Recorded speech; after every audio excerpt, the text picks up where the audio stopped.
G'day fellow creatures of the internet. This is the most must-see and subscribed Argonian here on YouTube, Bruzo Dragonius, right here in Southern Elsweyr, also known as Palatine, whatever that's called, or I should say Southern Elsweyr, and you can get this place in the new DLC. That is the very last DLC for 2019. That is Dragonhold. And even though that it's very gorgeous as a scenery compared to Enequina, because of all the ocean and that, and you can get this place that I'm at once you get the Dragon Guard DLC. So as you can see right now, I've got the Dragon Guard DLC, and I'll take you through it, through this location that I'm on. Despite that I'm not in for a vacation, and despite that it's sort of like, say, Cuba or something like that, or, you know, around those areas where it's just really nice, but there's a lot of hardships that's going on.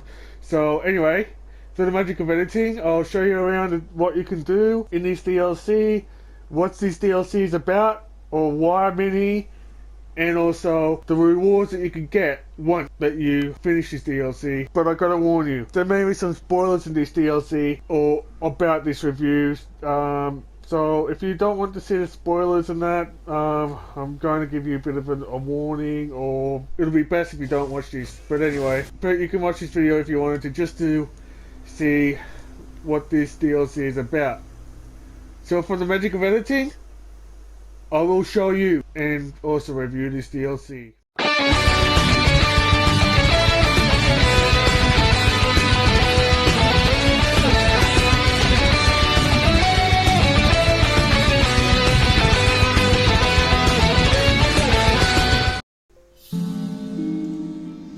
So, before I tell you my experience in Southern Elsweyr, let me tell you about, as I show you, the environment of this province.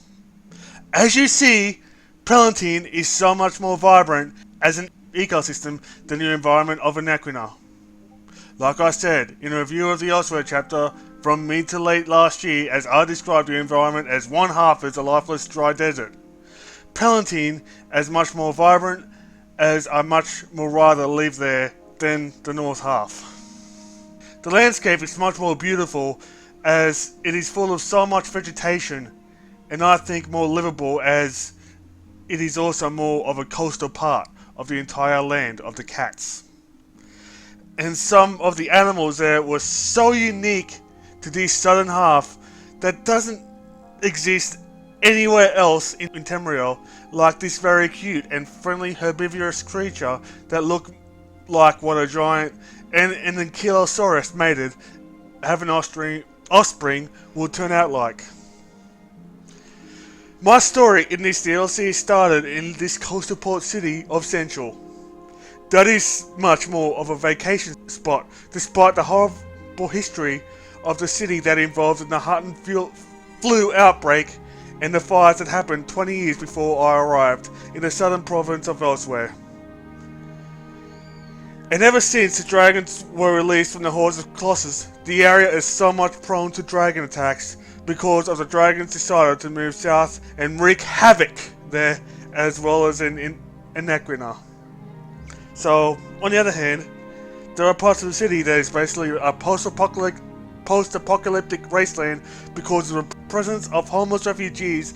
In a way, the place itself is like Nern version of Basement's Bay, which of course is a coastal town located in the south coast of the state of my residence, New South Wales, with bits of Pripyat, Ukraine, Haiti, and Tokyo. As if King Ghidorah completely destroyed Tokyo. Well, King Ghidorah would be an appropriate monster to compare the dragons to, and in the Monsterverse, that makes me Godzilla. I should mention the lawlessness of the region, which well puts into Somalia into the mix. But the architecture of this city is so stunning. I was there to re-establish the Dragon Guard by recruiting more members of the former guild of Sasahan. Before then, as you remember from the prologue playthrough, I helped him retrieve a certain Dragonhold. I was recruited as one half of the Dragon Guard, but we needed more members. We ended up recruiting a crew of pirates in the region that are local in Elsweyr, whose members include a Khajiit cross of Feek that I described as Captain Jack Sparrow's ideal persona, as if the Pirates of the Caribbean protagonist is a furry. He is also a pirate captain, and his name is Zaji. I'll explain why I would compare him to Captain Sparrow later on this review. The time I met him, he was with his bodyguard that is a Sensurat named Casca. Later in the story, we learned that she was a champion fighter, which I learned later in the main storyline. As we know beforehand, that evil dragon had made an island layer of Tidehorn his home, so we needed to hunt him down in his lair. So to get there, we need a ship. So that's where Zaji and Casca came into the equation, as they are both pirates. And pirates must have ships, right? Not to mention that the leader of the military force of Palatine, also known as the Shield of Central, General Remnus, referred us to these guys. Actually, I had to do a couple of errands, like doing a couple of bribes, retrieving couple of documents, and other things I can't remember having to do. As I did mention that a former member of Zaji's crew had mutinied against him and actually stole his ship. That is called, and I'm not making it up, the Perfect Pounce. That is, of course, the name of the ship that Captain Zaji owns. So we need to get that boat back for him from the thief that stole it. That ship was docked at the point southeast of Central, or the proper name for it, called Southgard Ruins. Not only that I had to retrieve his ship, but in the same area, I ended up saving the Khajiits from the slave traders.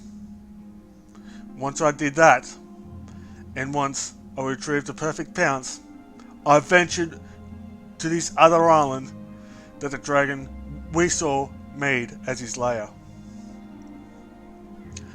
I, alongside with the team of Sarsahan and the pirate crew of Zaji's, landed in Tidehorn, not only to fight this dragon, but we ended up finding some wildlife that wanted to kill us for some reason, as we had to defend ourselves against very hostile bandits along the way. We first discovered that this island this dragon decided to nest was the former Dragon Guard headquarters, which we later restored to its former glory, as well as the entire organization with brand new members of not only myself, but the pirates we recruited.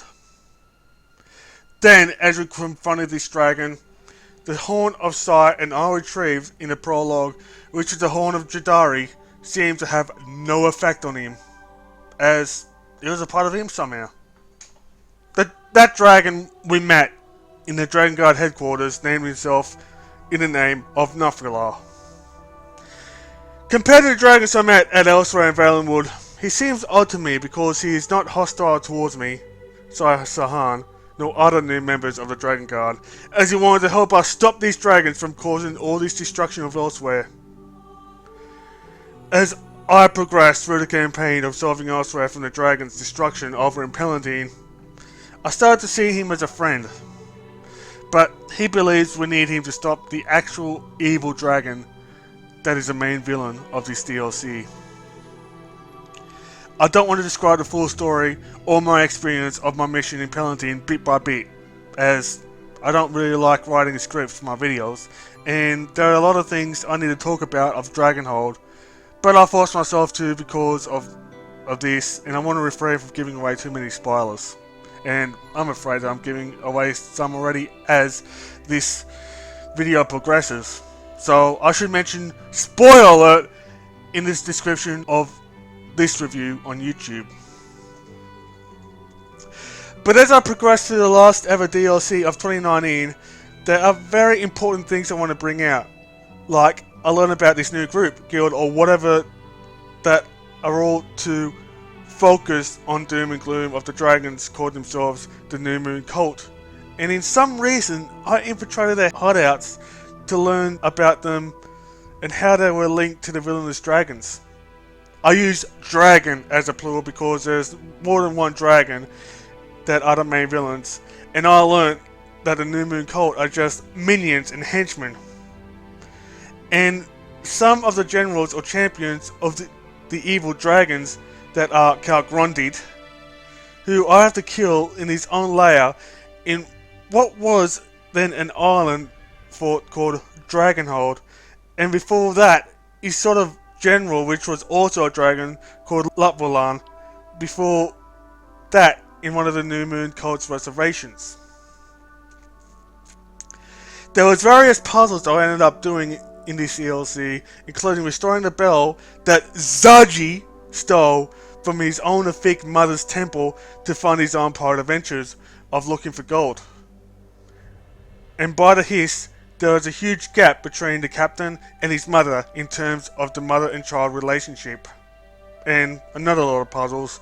I even had to help General Ramnus's estranged daughter solve, as she once allegedly regretful decision of signing up for that cult, which I later learned that the very members was used by the dragons to get them what they want in exchange for the false promise of a happier and safe life. I talked her out of it, and instead she wanted to join us as a Dragon Guard. I learnt the origin story of the Horn of Jadari, and the relationship between the Horn's namesake, that is a deceased female Khajiit name that is also Jadari, and Nafala. And I have met the very shade, or spirit as you will, of the legendary Khajiit demigod and Luma champion that is Kunzari himself in person.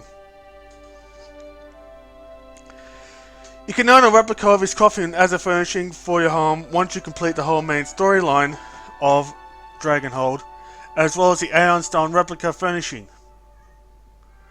Also, once you finish the retrieval quest of finding and locating the 12 shredded pieces of the artistic tapestry in Central Palace called Khajiit of the Moons, you can get the exact replica of that art as a furnishing for your home, or if you want, your personal museum, like the one I made out of the Halls of the Lunar Champion and Women. This DLC ended the Season of the Dragons with a huge bang, and near the end of it, I ended up reuniting with my old beagles from my time in Inacrina that, again, aided me to killing Calgrondid, who himself launched the fort of Dragonhold into space, island, and all using Aeon Stones, as he wanted to be the third moon, and destined as a god. But I seen him as could have been a dangerous prince in the making.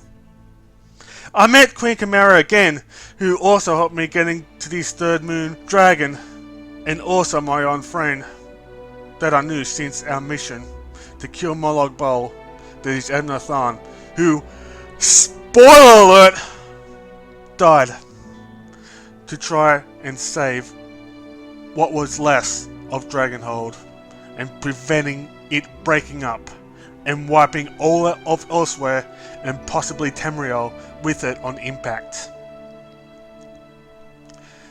Dragonhold was coming down on planet Nurm like an actual meteorite, and I regretfully did nothing but left him for his doom, only because I had to. But he succeeded in saving Elsweyr from Dragonhold, but failed to save that very island he died on. I was mourning for his death as I returned back in Nurn, as I thought it should have been me that died. And yeah, it was sad to witness a friend's death, but I realised it's not in vain. Abner's son died as a hero, and I lost a friend, but gained new ones in Nafala who stayed back and helped Abner in the Imperial's last moments, but survived, and all of my fellow members of the newly formed Dragon Guard. Also at the end, I chose to convince the reunification of Elsweyr, even though that Inacrina and Palatine are, to my understanding, was at a relationship with each other like North and South Korea, and I ended up like the Abe Lincoln of this scenario. But I believe it's for the better. So, as you know, I have defended Palatine against the dragon threat, including, but not limited to, I'd killed 2 dragons that were the main threat to Palatine, accompanied by the one dragon that I sort of friended. As you know, I friended a dragon even though that I thought that he's a threat to Palantine, which in this case he isn't, because of the two dragons that were the main antagonist or the main threat to Palantine, which is Bulan and some other dragon. I'm not quite sure who. I probably would check in that. And also, which means that I have reunited Palantine with Vernacular, or in this case, the Northern Elsweyr to Southern Elsweyr, because it's basically in this war. And I have got the plaque to Kunzari's ambition, which in fact opened up a portal to here where I am now at the Lion's Cradle. So in this case I finished it, and among this beautiful landscape that I did my job as I helped the Dragon Guard and the Central Defenders to protect all of Central and Palantine. And with this plaque of the Kunzari's ambition got me to the portal in this place, which is nicknamed as the Lion's Cradle. So anyway, I just hope that you enjoyed this review of Dragonhold, which I've made. So anyway, the usual thing is that if you really do like this content, make sure you give this video a thumbs up, and make sure you show support. And also, if you do want to support me further, make sure that you press the subscribe button and press the bell icon, so perhaps you would know or be the first person to know when it would come out. But I may not have the bell icon once when this copper thing comes out, which I'm very concerned with. So anyway, but as always, the usual, the links to my other social medias, including Twitter, TikTok, Amino, Furfinity, and all that kind of stuff, including but not limited to my store on Artwork Tea and my Ko-fi, if you wanted to donate or if you wanted to help me out further, financially, so I can hopefully go to the conventions and probably meet you in real life. And as always, may the Hiss guide you all. Bye for now.